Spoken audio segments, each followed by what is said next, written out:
Welcome, Duke alumni and friends, to this session of the Duke Alumni Forever Learning Institute.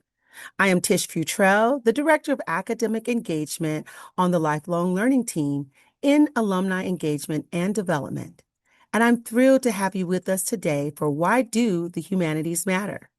This is the first session in our Why the Humanities Matter, the Sense of Social series.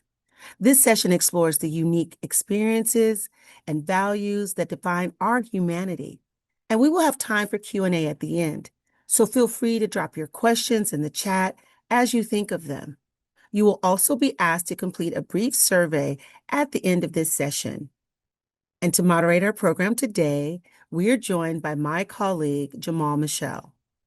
Jamal serves as the Assistant Director of Communications at the John Hope Franklin Institute, where he brings a unique blend of storytelling expertise, community engagement, and deep commitment to equity-centered work. His background spans education, media, and public humanities. And he's known for creating spaces where difficult conversations become productive, inspiring, and deeply human. He earned his Master of Arts in Teaching degree from Duke in 2014. Jamal's leadership and thoughtful facilitation have shaped many of FHI's most dynamic public dialogues. We're delighted to have him guide today's conversation. Please join me in welcoming Michel to the Forever Learning Institute. Thanks so much for that, Tish, and welcome everyone. I'm Michel, Assistant Director of Communications, and I think it's especially important and fitting that today's conversation brings together the Forever Learning Institute and the John Hope Franklin Humanities Institute because of the fact that the humanities thrive in spaces that connect scholarship, public life, and shared reflection. And I really want to thank the FLI for organizing this collaboration. So at Duke, the FHI serves as a hub for humanities inquiry and also interdisciplinary collaboration. And today's discussion asks how the humanities matter, both within the university and, of course, beyond it. I'm incredibly thrilled and delighted to be joined by Ranji Khanna, the professor of English, Gender, Sexuality, and Feminist Studies in the Literature program at Duke University, as well as Leo Ching, Duke's Schiff Family Dean of Humanities and the Arts, and Professor of Asian and Middle Eastern Studies. And I want to thank you both for being here. Thank you. Thanks for having us, Jamal. Yeah, thank you. So Ranji is Professor of English and Literature at Duke, but she's also the director of the FHI. Her scholarship focuses on post-colonial theory, literature, film, psychoanalysis, and also feminist theory.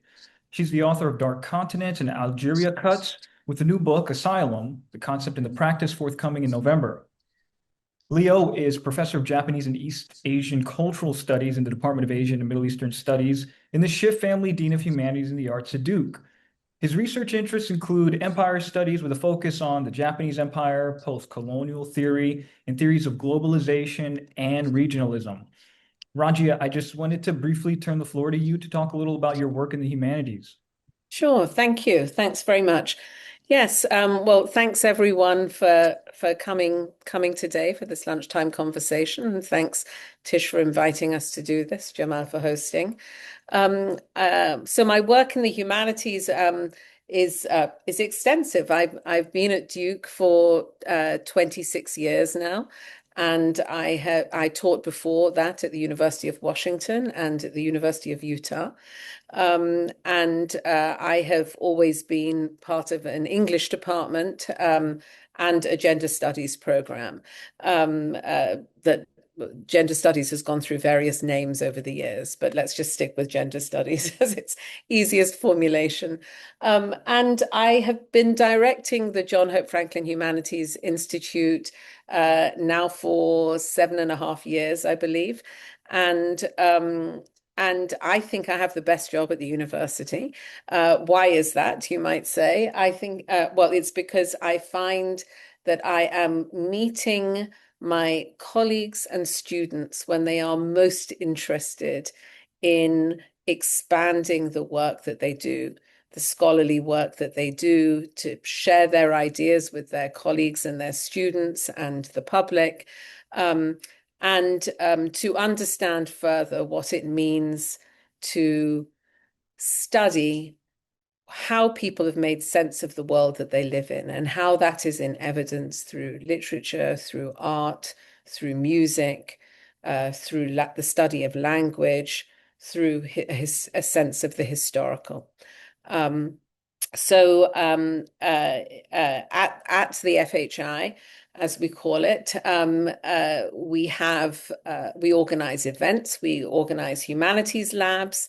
That idea of the lab, of course, might be more familiar to you from a science setting, but we think of it as a laboratory of thinking that brings together faculty and students to address certain ideas. It's not in the science labs, the students in the labs tend to work on a larger project that is the faculty's project or the professor's project. In the humanities lab, it doesn't work in that way. But students are working on an affiliated area with a new topic that is being incubated at the Humanities Institute.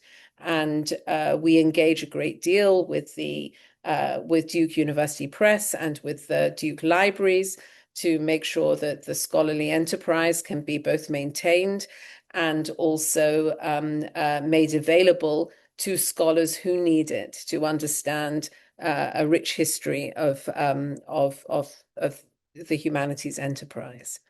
So I think maybe I should stop there and let Leo speak as well. Yeah. Thank you for that, Ranji. Leo, please, if you could talk as well about your work in the humanities. Sure. Well, again, thanks, Tish, for the invitation and Jamal for moderating and everybody else behind the scene that make this possible. And welcome everybody very happy to be in your presence and also to be in conversation with my dear colleague, Ranji. Since Ranji has the best job at Duke, obviously I can't compete with that. And I will not even say I have the second best job because I really don't. People always often ask, so what does a divisional dean actually do? So I work very closely with two other divisional deans, my colleague in natural science and the social sciences. I oversee 14 departments from art history visual studies to the Thompson writing program and several interdisciplinary centers, programs, and institute, which it's a long way to say that I go to a lot of meetings. However, people do ask me, so what do you actually like about your job? What do you actually enjoy? And I always say that I'm always humbled by the brilliant faculty that I get to meet every single day. And I will share with you a little secret. I have this little superpower being a div dean. Is that when I email the faculty and they usually are willing to come and meet with me to talk about their research, their teaching, and what get them excited about their scholarship, especially in the humanity and the arts. So in that regard, I probably do have the second best job at Duke right after Ranji. So yeah, I'll just end there and then looking forward to the further discussion. Well, thank you both again for your time. I'm a huge fan of your work, and I think what you do is so integral and important at Duke. And so I thought it would be best to kick off this conversation with a pretty simple question. How do the humanities matter? And I'll open the floor to either of you for that one. Leo, would you like to go first? Sure, I can. Yeah. So I think first thing I will just start by saying that I think we should perhaps stop always rationalizing or have to defend why humanities matter, because it does.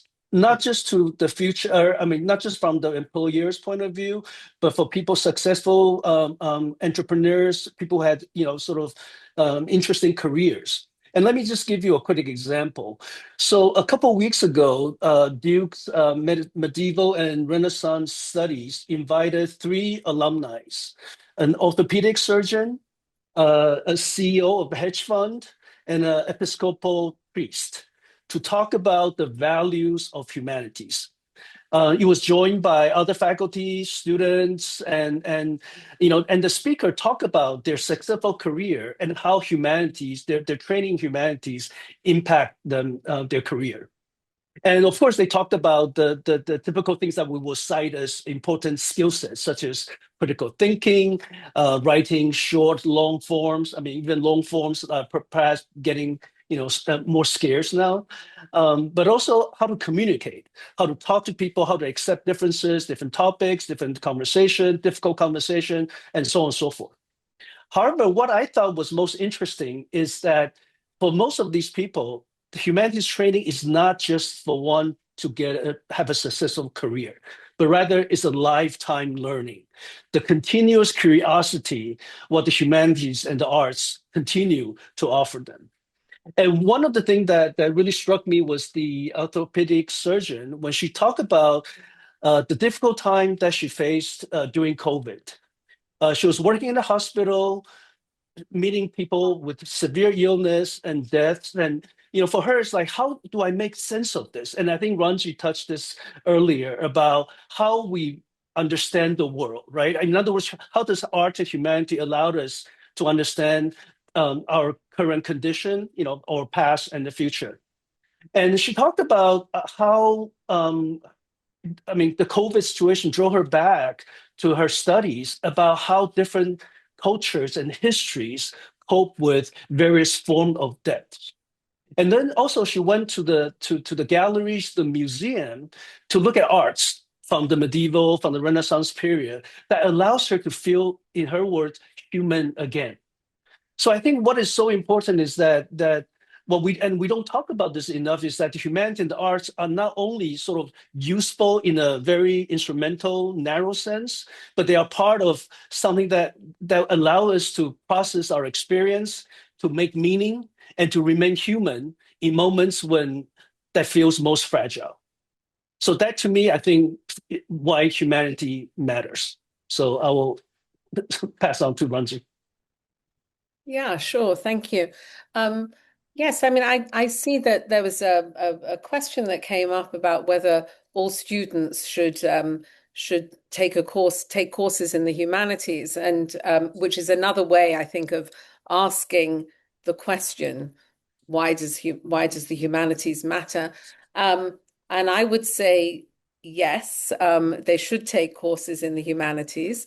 I think that we have a system at Duke which is to provide a liberal arts education to the undergraduates who come here, and to my mind that should include a third of the courses in the humanities, a third in the social sciences, a third in the natural sciences. Now, it doesn't work exactly like that, but that would be my ideal, that we have actually a broad education and that we cultivate interest and curiosity in all those different areas of thought, because they all represent different ways of understanding the world that we live in.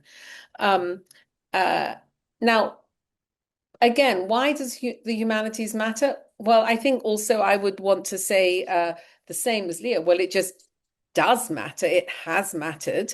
We would not have the production of language in the way that we do. We would not have ways of understanding how different forms of technology, for example, help us see different aspects of the world. We would not be able to communicate with people across the globe, not just in terms of an instrumental understanding of what we want to get from a particular communication, but in a more nuanced way. So we understand the language that they're using. We understand when doubt is being expressed, for example, when there are things that are not directly untranslatable, where we can actually begin to understand why that's the case. And so we have a greater perception of the world that we live in, and also a sense of how the world changes dramatically, and it will change. Sometimes you hear people say that they want a better world, and how is it that we bring about change? And as soon as you have some kind of historical perspective, you'll say, well, yes, there are agents of change, and that's us. But also the world just does change, and to understand how people have worked and moved through change is something that we can really only see with a historical perspective and with an understanding of the forms of life that are available to us through archival texts, through archaeological finds, through artworks from different periods, through the way people have in literature imagined futures or imagined their past, have dealt with different problems and different moments of joy, and to actually understand that to slow the pace down by looking carefully at the objects that have defined us as a world, right, is a way in which we understand the forms in which they are expressed at any given moment and ask us to understand why they are expressed in certain ways. So one of the questions that I would say to you, Jamal, in your question, why do the humanities matter? No, I think one of the things that we do in the humanities is that we reframe the questions as well. We say, well, at a certain moment, it was just a given that they mattered, and that was maybe a problem in and of itself. What do we mean when we say matter? What does it mean to matter? Does it mean that we need instrumental thinking, instrumental logic? We reframe the questions as well, and we ask why, to my mind, people might be deprived of the right to a humanities education, right, from a young age onwards, right? It's not even to me, what does it matter or not? To me, it is the right to have that humanities education and that slowing down of an understanding of perception over centuries and across the globe. In thinking about both of your responses, I think of how much of your work does deal with examining transformation and also working as translators, but also as like preservationists. So I'm curious, how can archives, collections, other forms of humanities resources at Duke, how can they serve as catalysts for the kinds of research and collaboration that happen across disciplines? And Leo, if you want, you can kick us off with that. Yeah, so maybe before that, let me just dovetail follow up quickly what Ranji has said about, our undergraduate student, but also incoming students, right? So this is the first year we actually track student sort of preference in terms of the three divisions, the natural science, social science, and humanities, the incoming class. This is the first time, apparently, in all these years that we have never tracked their preference. I mean, of course, their preference will change once they get assimilated into the so-called Duke culture. But what is really great to hear is that 25% of our incoming first-year student express interest in the humanities. And I feel like this is not coincidental. And even in my own interaction with students, what I find is at Duke currently, there's a strong AI fatigue. I know we're not going to talk about technology too much here, but students themselves, want to express artistic, imaginative, creative work. So one of the actually highly enrolled classes at Duke now is actually creative writing. And I don't think this is coincidental, because with the rise of AI and creative writing, because AI, of course, can write, but he has a hard time, I think, put forward individual singular experiences, which most creative writing relied on, because AI is constantly, the algorithm is trying to create this kind of natural or average content, right, in language. So I feel like strongly that we are at a moment of transformation, but that humanity and the arts are being appreciated even from our own students, because precisely I think that the push for innovation, technology, and so on and so forth, it's weighing them down, right? And I think, talking about transformation, I think there are two institutions that are associated with university that are undergoing tremendous sort of challenges. And one is, of course, the library, and the other one is the university press. And now, both Ranjan and I have served on the Duke University Press board. And I think everybody kind of know what the library does, but I think very few of us understand what actually the university press actually does. And I will just, and Ranji can of course easily, sort of explain. But I'll simply say that the university press is not simply publishing books. It actually charts the field of knowledge, of new knowledge production, because every manuscript goes through this very rigorous peer review process in which ideas that takes years to develop, right? And I think in that regard, the university press again is not just publishing, but it has international reputation. It actually creates fields, but also it transforms some of scholars' career. And as some of you know, in order to get tenure in the humanities, it's usually required that you have to demonstrate a clear excellence in scholarship, usually with a single book manuscript. And if you were able to publish with Duke University Press, it's almost ensured that you are being recognized as the top tier in your area of study. And it does transform a lot of our colleagues' careers and lives. So I think for me, the continuing sort of commitment to the library and the university press is essential for the future of humanities, and for the fields that we are all enjoying, be participating in. Yeah, and thank you for that, Leo. I mean, yes, I would also say I just want to point out also that when Leo is saying our colleagues, it's our colleagues across the world in these fields, right? Who are publishing at the press, because the press is most well known for its on the side of the monographs, on the side of the books, for its work in the humanities and in the interpretive social sciences, and also to some extent in the arts. Yes. But let me say something more about the library. Actually, I don't know that it's true. I think I might disagree with Leo here. I don't know that it's true that most people know what happens in a library. And also, libraries have changed dramatically.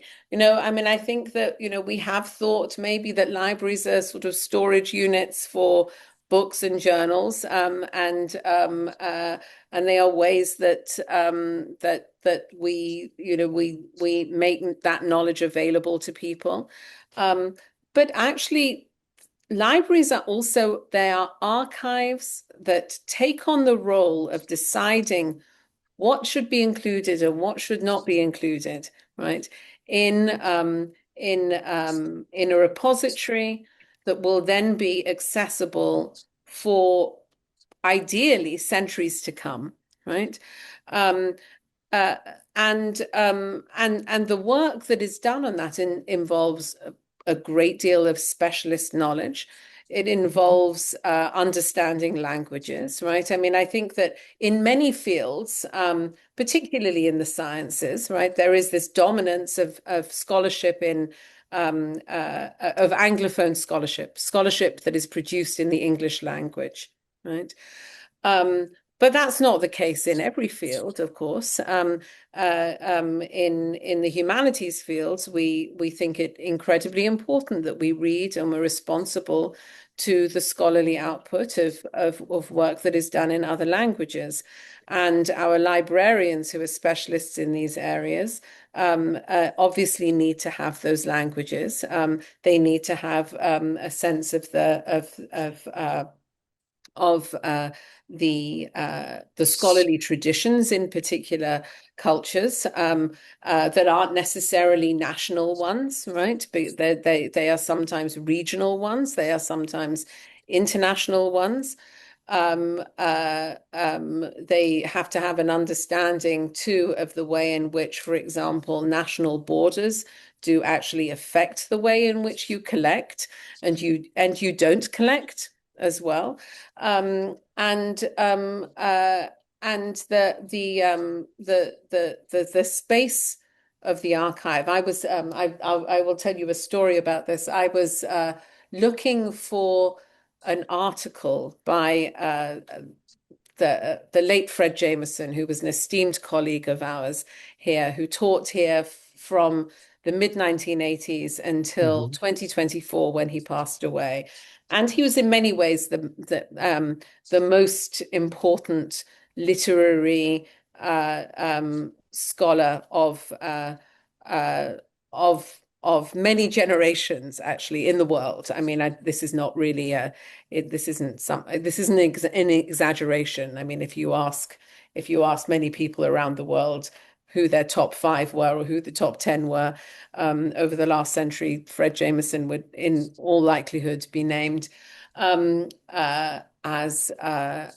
one of the figures who would talk to who would be talked about. But the article I was looking for was in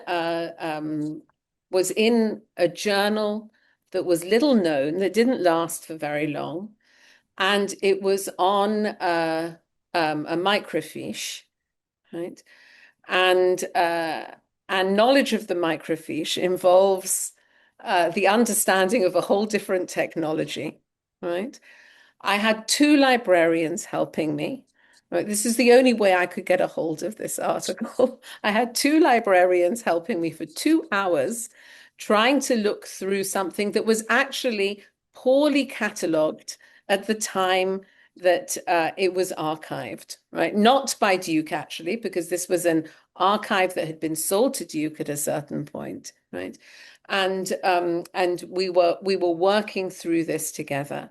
And why was it important to find it in its original form? One might say, well, actually, it was very important to read in a way that we don't often read now, right? Now we look for things on the web and we find an article in some other form. But what we don't see then is the way in which that article was juxtaposed with other articles in that special issue, how historically that journal had been catalogued with other similar journals. And so then the question arises, well, what was similar at that point? What did similar mean at that point? How were affiliations created and how were they not? You know, these are questions that actually interest us because they help us to understand not only the context of writing, but actually the form in which a whole reading public is created at that moment. So, you know, so some of the work of the librarian is to do things like that, right? To help us understand that, to help us actually go into that work a little bit more, to be actually instrumental also in deciding how something is catalogued and preserved, right, and collected. I think you're both bringing up important points about transformation, not just the way we research, the way we inquire, even the ways that we read. It's humanities scholarship has been transformative through those changes, and I'm curious then, how do we measure or even articulate that kind of impact at research universities that are more and more driven by metrics?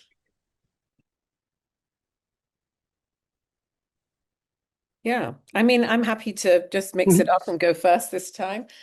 No, I think the whole way in which we understand transformation through metrics has been shaped in a certain way in universities. So, for example, when we are up for promotion, for example, or review, one of the things that is asked about is how much our work is cited, right? And there is a basic confusion, right, that has to be explained every time in my experience, that one is helping a junior colleague along in this process.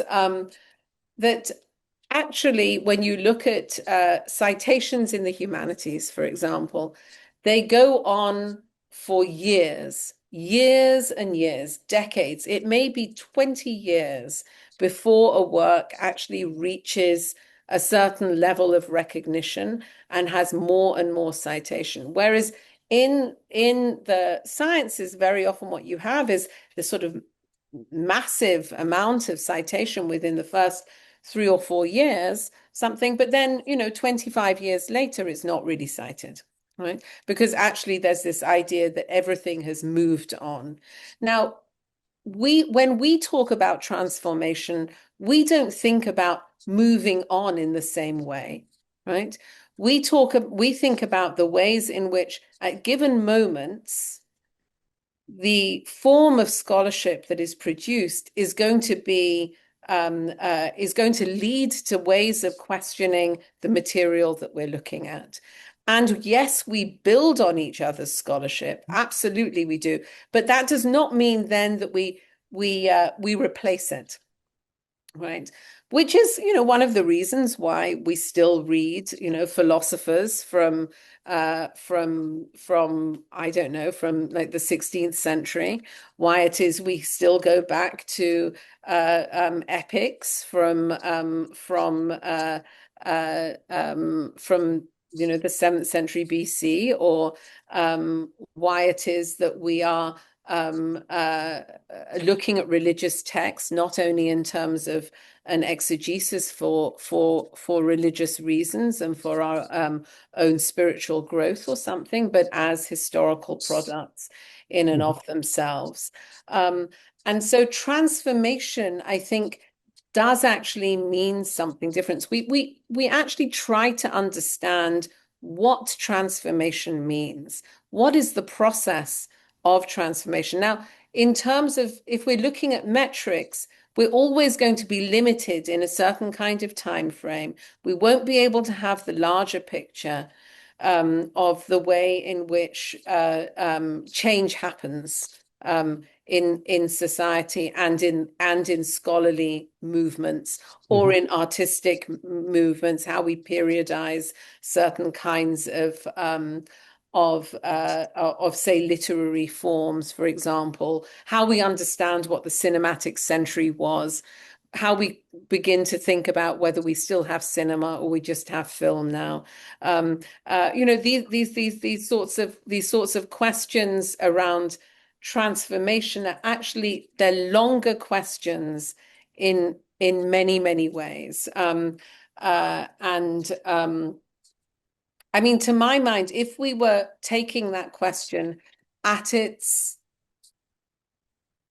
most literal, I would say that one of the transformations that we have seen recently is that people read in short form. They read texts rather than letters, right?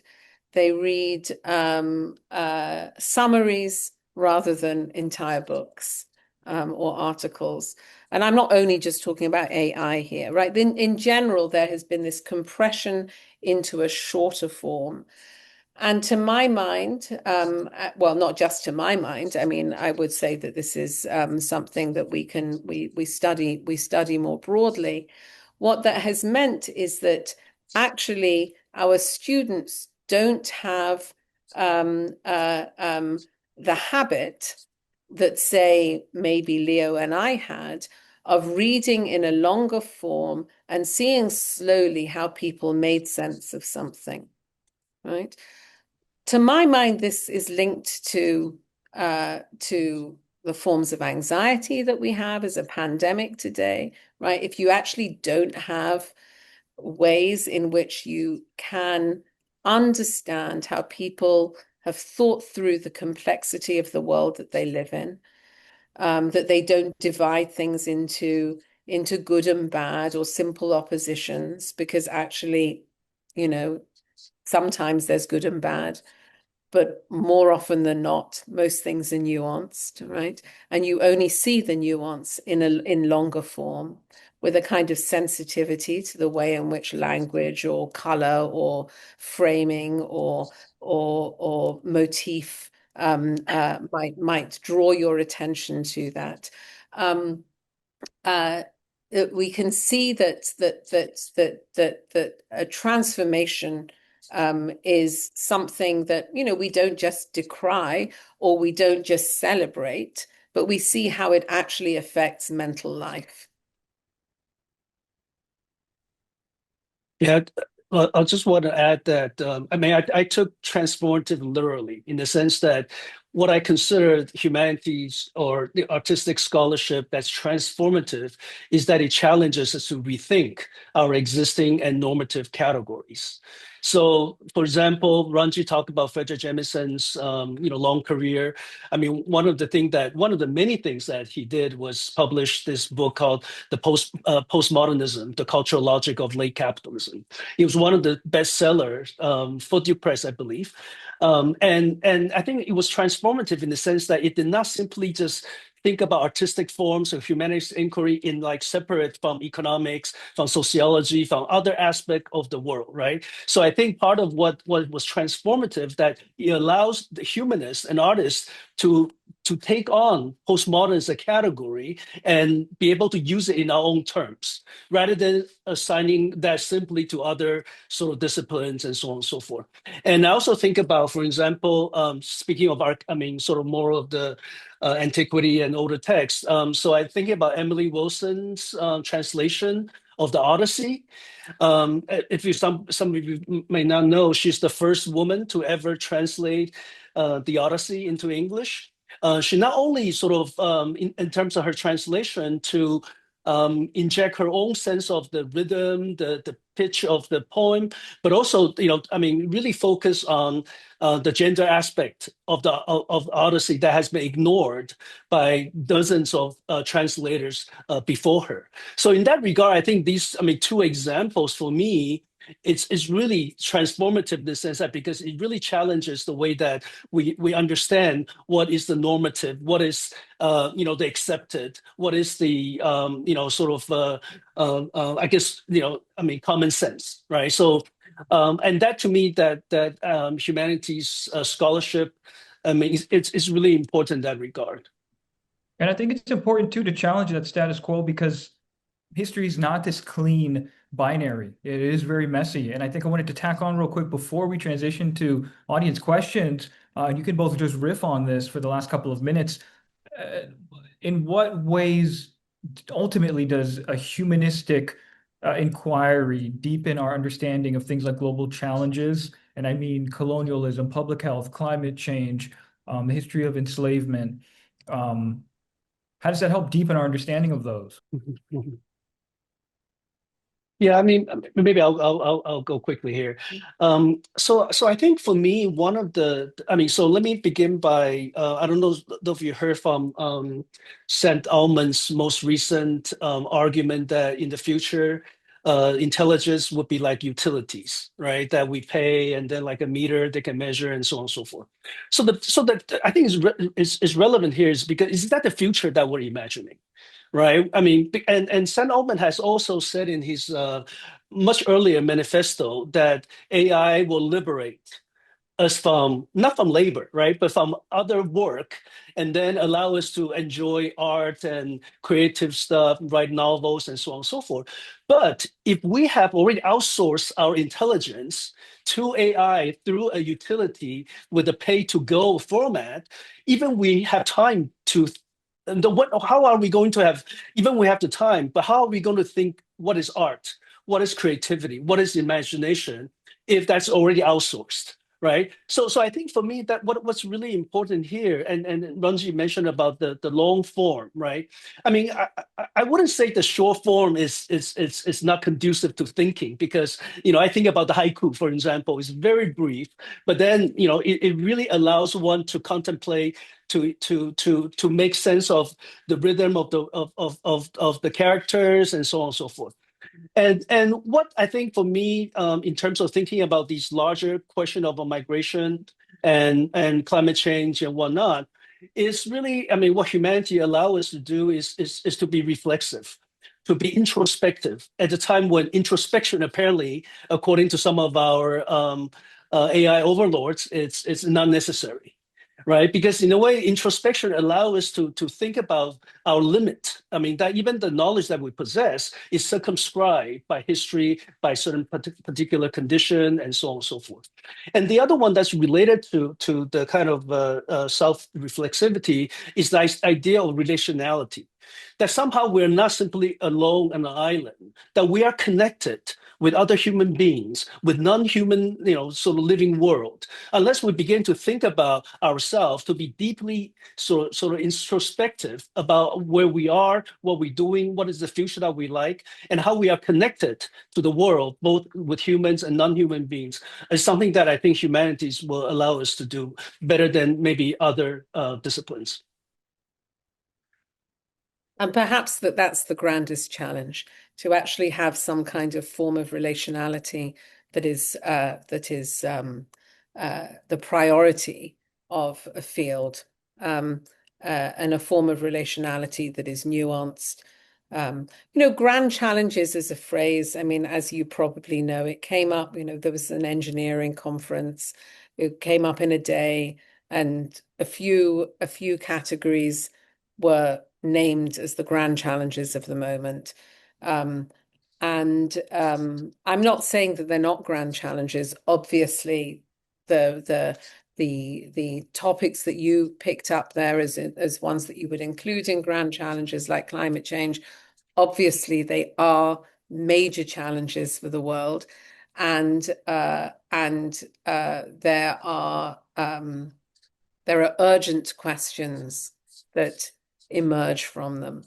I think that what I would say is that one of the privileges of being in the university, and one of the privileges of actually thinking through the broad areas that constitute the humanities, is that how does something actually get produced as urgent?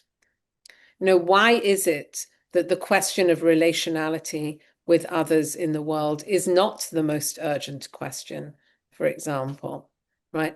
Or not just with other humans in the world, but actually with life itself, right? With plant life, with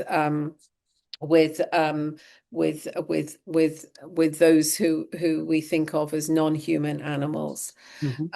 Why is it that we don't think more about those who are biologically human but have never actually achieved the status of human, or have been dehumanized? So there are different valences of that as well. To me, that is the most urgent question. That is the grandest challenge, and it is the one that the humanities is best equipped to deal with. And it is only through that we can begin to actually think about how it is that we have agency, and we have limited agency, but we have agency in addressing questions like climate change. We have to understand both what we can do in the short term, and we have to understand what has happened in the long term. Now, those are geological questions, but they're not only geological questions, those are cultural questions that have changed the way in which we live near borders, or we live near mountains, or we live near the coastline, etc. If we think of global war as a major challenge today, surely it would be a fine thing to actually have some kind of sense of the life worlds that are being destroyed, and the ones that are being bolstered through that process of violence as well. So, I mean, I think that these. So, I think grand challenges is it's not a useless term, but we have to understand that it comes with certain forms of baggage, and the things that are presented to us as most urgent at any given time are themselves products of a thought process, right? But we have to look too carefully to also see why it is that it's only the urgent that matters. In life, it's not only the urgent that matters. We urgently need to meet a deadline, but actually life intervenes, and that we have to pay attention to that. What is that life? How is it formed? How is it culturally constituted? How is it shaped? Now, I mean, this is I don't mean to say that the humanities has been and always has been utopian in this sort of way that can deal with this, it can deal with that. To my mind, there are different forms of thinking that we have to be able to pay attention to, though. Thank you both for tackling these challenging questions, because it comes from having these difficult conversations, and your expertise speaks volumes to that. And we're about to transition to audience questions. So if you've got anything to ask the speakers today, please drop those questions in the chat and we'll hand them over.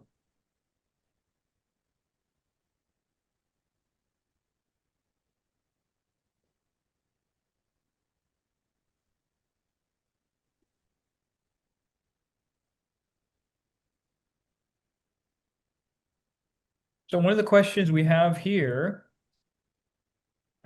Ranji and Leo, feel free to jump into this however you'd like. Should all high school, oh, the chat is moving kind of quick. Should all high school students look for a humanities undergrad experience, then focus as a post-grad on employable careers?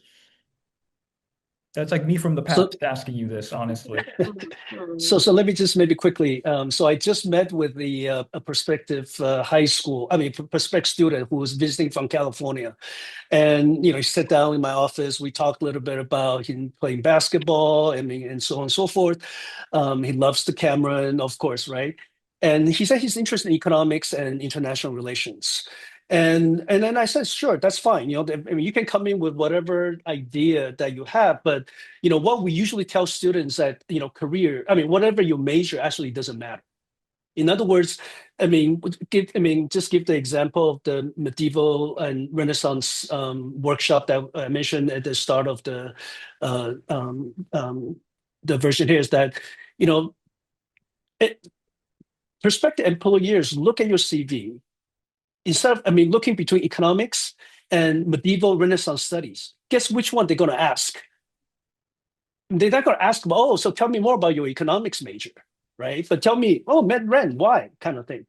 So what I encourage the student to if he were to come to Duke, or even if other schools, is to pick a liberal arts school that can really sort of offer the kind of a multidiscipline, sort of skill set and training and learning, right? And just continue to be curious. I think that's what really is important for, and we talked a little bit about outsourcing, intelligence and writing and whatnot, and thinking to AI. But I think curiosity is something that will enable us to at least rethink that process, right? So, so I would always sort of encourage our students to come to Duke to take at least a third of our courses, because the enrollment actually shows that a third of our students do take humanities and arts courses at Duke. So that means that they are interested in it, right? But whether that translate to majors or whatnot, that's a completely different story. And we are really trying to move away from, again, the metrics of impact humanities only in terms of majors. We rather want to think about enrollments and the larger sort of cultural environment, the ecosystem that we're creating here. Yeah, I would just add to that for me. I share what I understand and agree with what Leo has been saying here, and I think that there are 2 points that emerge from it. One is that actually 5 years from maybe in the first 5 years you might move to. Of course, the world has changed, so maybe this won't even be the case anymore with some jobs like in computing and in economics, those starting jobs being taken over by AI. But in the first few years, it's possible, and it has historically been, that some of those majors that people understand as ones that will make them money, for example, or give them employment, might do that more quickly. But actually over a lifetime, that is not the case. There isn't data to suggest that that someone who does an economics BA will be any more successful financially or in any other way. Because university is about the cultivation of the habit of thinking. And there are different ways in which you do that in different fields. And it is not only about acquiring knowledge that might become obsolete, right?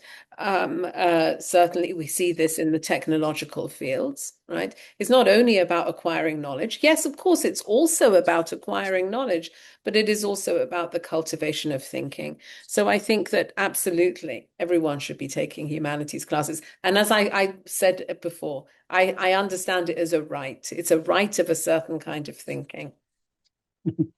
We talked about libraries at the top, and I think this next question will have us revisit that a little bit. This one user asks, are you concerned that university libraries will eventually be replaced by AI interfaces, making the physical structure of the library an unneeded financial investment? You know, I think that that is a threat. I think it is I think it's a scandal, you know, to my mind, however, because I think that the university library actually has to remain. We have seen so rapidly and so quickly the way in which technologies become obsolete and you cannot access material anymore. I mean, even three and a quarter, I can't even remember what those 3.5, 3.25 inch discs, let alone floppy disks. We can't even get into that material anymore. You know, there are various platforms that end up being created that just don't have longevity, right? And so what we need in a library is a repository in a number of different formats, technological formats, for all this material. And also we need the understanding of what it means to sort, right?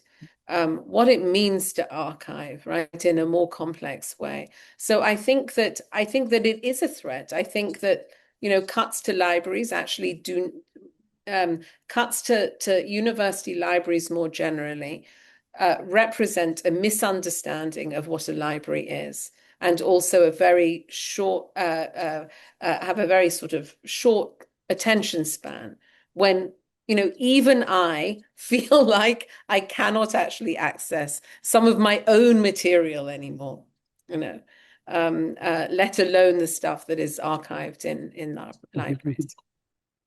Yeah, I just want to add that I think most people don't even know what a Dewey Decimal System anymore.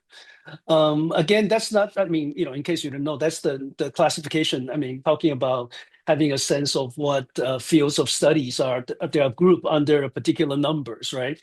And I think it is interesting to think about because you can do a lot of these search online now, right?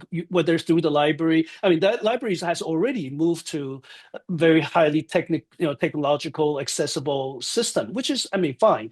But I think there's a difference in terms of actually going to the library, going through the stacks, and thinking about again how certain books are related. They now might be sort of, I mean, you know, somebody could misshelve some book and then it creates this kind of, you know, sort of opportunity to think, you know, just by chance how certain texts are aligned together. And I think that's one thing about, you know, the role of the library. But the truth is the role of the library has changed very fast, right? Because every time we go to the library, it's about a coffee shop. It's about, you know, sort of a big sort of, I mean, very bright rooms where people can work together and so, which is not a bad thing in itself, right? But I think what is being sort of moved away is this sort of you know, a different kind of space in which contemplation and deep research can actually take place. So yeah. This is the final audience question, and I think dovetails quite nicely with the overall conversation.